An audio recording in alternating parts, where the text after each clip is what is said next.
Hello guys मेरा नाम पारस है। मैं भी आप लोगों की तरह ही सोशल आईडी में मैंने भी आईडीज लगा रखी हैं। मैं आपको सिर्फ इतना कहना चाहता हूँ, आज सुबह से मैं सोशल ट्रेड के ऑफिस के सामने ही हूँ। ठीक है, मैं भी अपनी जॉब से छुट्टी लेके यहीं आया था देखने कि क्या हुआ है, एक्चुअली क्या प्रॉब्लम है। बहुत सुना है मैंने, कोई लोग कुछ बोलता है, कोई लोग कुछ बोलते हैं। आपको सबको पता है भाई लोग के 10 मुंह 10 बातें होती हैं। लेकिन मैंने सोचा चलो खुद चल के आज मैं देखता हूँ कि आखिर में प्रॉब्लम क्या हुई है। देखो गाइस, मैं आपको जो बताऊंगा बिल्कुल सच है। मेरे को झूठ बोलने से आप लोगों से कुछ नहीं मिलेगा, या तो मुझे आप लोगों से कुछ मिलेगा तब मैं कुछ बोलूं। देखो गाइस, प्रॉब्लम आधे लोगों को तो पता ही नहीं है क्या हुई है। देखिए, प्रॉब्लम ये है कि यूपी में चुनाव होने वाले हैं, ये सबको पता है। ठीक है, हमें जो पता लगा है और जो अभी ऑफिशियल इंफॉर्मेशन आई है कंपनी के बंदे ने जो बताई है वो ये है कि यूपी में चुनाव के कारण अखिलेश सरकार ने मिस्टर अनुभव मित्तल जी से खूब पैसा मांगा। बात 1 करोड़ 2 करोड़ 3 करोड़ की नहीं है, यहाँ बात कई 100 करोड़ की है यहाँ पे।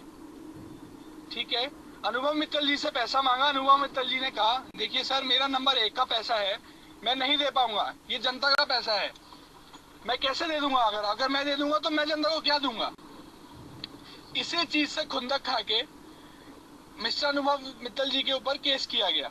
आपको लोगों को, शायद लोगों को किसी को ये नहीं पता होगा कि केस किसने किया और कैसे किया। चलिए मैं आपको ये भी बता देता हूँ। इन्हीं की कंपनी में किसी नोएडा पुलिस के ही आदमी ने अपनी एक 57,500 की आईडी लगाई। ठीक है, आप और हम सबको पता है पिछले 15-20 दिन से कुछ टेक्निकल अपडेट्स, कुछ बैंकिंग प्रॉब्लम के कारण किसी की पेमेंट नहीं आई है। ठीक है, उस आईडी के बेस पर उस बंदे की पेमेंट भी नहीं आई, तो उसने 25, मैं आपको ऑथेंटिकेट इन्फॉर्मेशन बता रहा हूँ, 25 जनवरी को मिस्टर अनुभव मित्तल के ऑफिस में आके सबके सामने बोला, धमकी दी कि मैं तुम्हें जेल भिजवा के रहूंगा, मेरा पैसा नहीं आया। ठीक है, उस बंदे ने एक एफआईआर करी। उस बंदे ने एफआईआर करके, क्योंकि वो पुलिस का आदमी है, क्योंकि वो एसटीएफ का आदमी था खुद का ही, इसलिए इमीडिएटली इनके ऊपर एक्शन किया गया है। आप मुझे एक चीज बताइए, आप में से बहुत से भाई लोग ये सोच रहे हैं ये कंपनी बंद हो गई है, कंपनी भाग गई है, कंपनी ये हो गई है। मुझे एक बात बताओ भाई लोग, जो भी भागने, अगर किसी को भागना होता है तो क्या वो पहले ही अपनी फैमिली को यूएसए या कनाडा की टिकटें नहीं करवा देता? क्या वो पहले ही भाग नहीं जाता?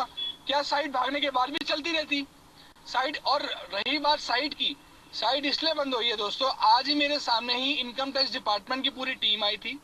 उन्होंने पूरा ऑफिस को सील किया, सारी उसमें से हार्ड डिस्क को टेक आउट कर दिया है सिस्टमों में से, इसलिए आप लोगों की हार्ड डिस्क नहीं चल रही है। बट मुझे कंपनी के ऑफिशियल ने खुद पर्सनली ये बात बताई है कि बहुत जल्दी साइट ऊपर अप हो जाएगी और आप सब लोगों को दोबारा टास्क मिलता रहेगा।